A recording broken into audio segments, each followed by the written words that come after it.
Assalamualaikum warahmatullahi wabarakatuh. Perkenalkan, nama saya Evan Rajani, mahasiswa Pendidikan Teknik Bangunan UNS yang sedang melaksanakan PLP di SMA Ganesha Tama Boyolali. Hari ini saya akan menjelaskan beberapa terkait cara mendirikan teodolit dan menjelaskan bagian-bagian dari teodolit. Untuk alat yang akan kita pakai, yang pertama yaitu ada statif, kemudian ada teodolit, dan kemudian ada tambobor. Kemudian untuk mendirikan teodolit, kita harus mendirikan statif terlebih dahulu. Pertama, kita panjangkan terlebih dahulu kaki teodolit, kaki statif hingga setinggi leher. Kemudian untuk kita kunci, pasang kuncinya, kita kencangkan.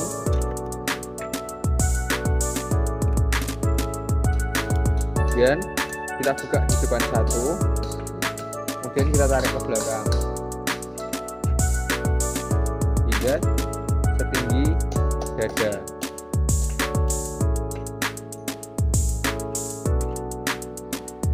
Inilah. Kemudian kita cek kemiringannya.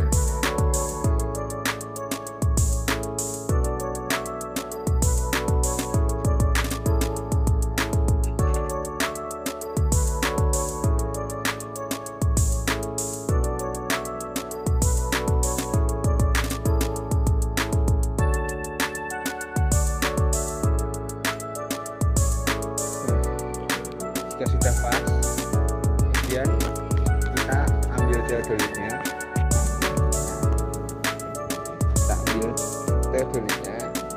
kemudian kita paskan di bagian tengah. Jika sudah, kemudian kita kencangkan, kita kunci teodolitnya dengan pengunci yang ada di bawah.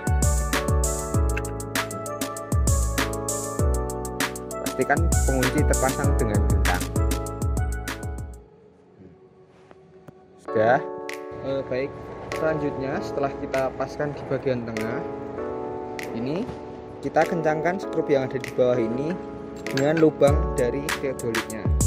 Kita kencangkan, pastikan hingga kencang. Nah, kemudian selanjutnya kita pasang unting-unting. Kita pasang unting-untingnya di bagian bawah pengait. Nah, di bagian sini. Nah, seperti ini.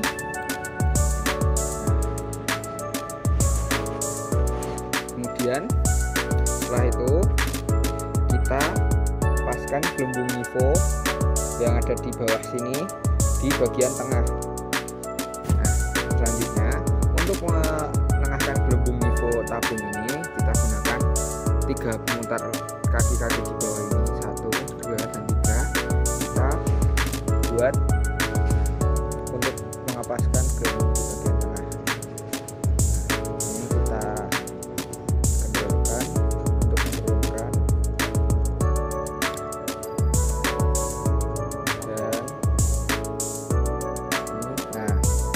Posisinya berada di tengah seperti ini ya, seenggaknya masuk di lingkarannya. Nah, pastikan juga nivo kotak yang ada di atas, ini juga berada di tengah-tengah garis. Nah, itu tadi untuk penjelasan terkait bagaimana cara mendirikan teodolit, mengapaskan gelembung nivo, dan penjelasan bagian-bagian dari teodolit. Sekian dari saya. Jika ada salah kata maupun perbuatan dalam penjelasan video saya tadi, saya mohon maaf. Wassalamualaikum warahmatullahi wabarakatuh.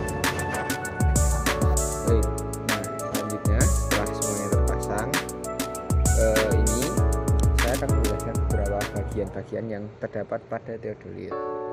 Yang pertama, di sini untuk berputar seperti ini, di sini ada pengunci horizontal.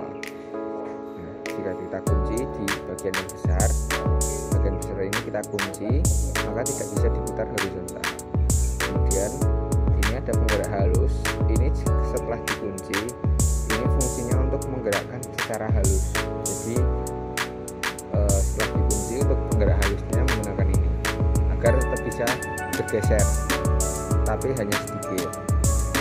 Kemudian di sini ada pengunci vertikal. Nah, untuk vertikalnya ini lensa vertikal kita kunci, tidak dapat dinaik turunkan lagi. Untuk menaikkan turunkan menggunakan penggerak halus ini sedikit demi sedikit seperti itu.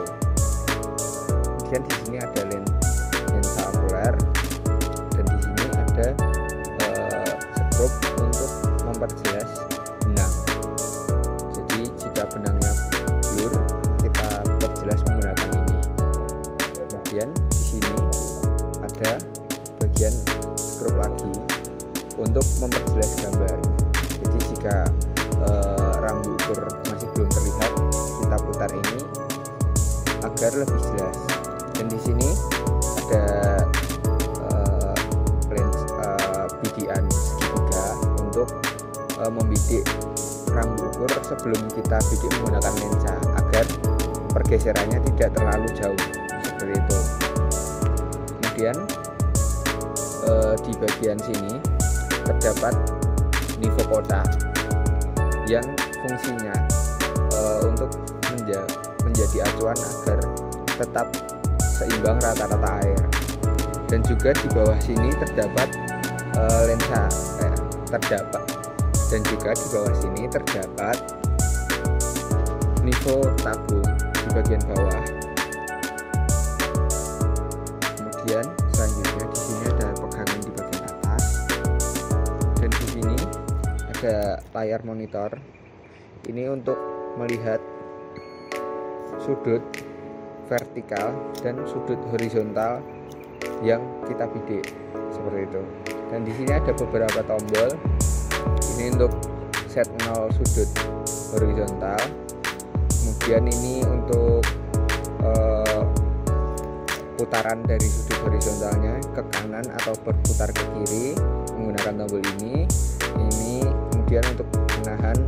Jadi setelah kita bidik, kita bisa tekan hold agar sudut horizontal ini tidak bergeser setelah kita putar. Kemudian di sini ada tombol power untuk menyalakan dan mematikan theodolit. Kemudian di bagian sini terdapat baterai. Ini untuk baterainya, ini bisa di-cat ataupun bisa langsung kita ganti baterainya. Seperti itu.